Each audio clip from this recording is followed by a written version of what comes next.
खानपुर के कच्चे में पुलिस जो ॾोहारनि सां मुक़ाबिलो। बडाणी गैंग के ॾोहारनि खिलाफ़ कोट शाहू थाने के कच्चे वारे इलाइक़े में इंटेलिजेंस बेसिड के बुनियाद ते टारगेट ऑपरेशन किया वियो। बदनामे ज़माना 20 लाख इनाम याफ्ता ॾोहारी ज़ख्मी।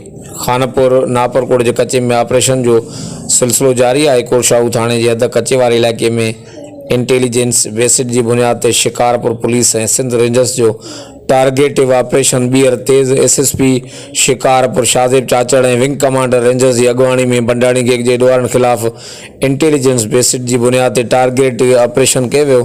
पुलिस ज़रियन मूजिब बदनाम ज़माना 20 लाख इनाम याफ्ता ॾोहारी की मौजूदगी की इतला ते कार्रवाई कई वई। ज़ख्मी 20 लाख इनाम याफ्ता ॾोहारी की सुञाणप अली मुराद वलद महबूब बडाणी जतोई के नाले से थी है। ज़ख्मी ॾोहारी अली मुराद बडाणी कत्लन, इरादा कत्ल, अगवा बिराए तावान, धाड़न, चोरी और पुलिस मुकाबलन समेत केतरनि केसन में घुर्बल है।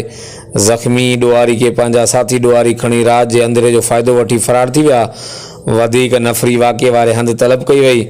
ज़ख्मी ॾोहारनि साथियुनि की गिरफ़्तारी लाइ इलाइक़े की नाकाबंदी कई वई है। पुलिस मूजिब सर्च ऑपरेशन जारी है। ऑपरेशन में नज़र बडाणी, मर बडाणी, मुस्तू बडाणी, अब्दुलक बडाणी समेत केतरनि ॾोहारनि जा थाक ऐं ठिकाणनि खे बाहि ॾेई साड़े छॾियो आहे। ज़ख्मी ॾोहारी जो क्रिमिनल रिकॉर्ड चेक कयो पियो वञे। SSP शिकारपुर शाहज़ेब अली चाचड़ जो चवणु हो त ॾोहारनि खे केफ़रे किरदार ताईं पहुचाइण ताईं ऑपरेशन जारी रहंदो।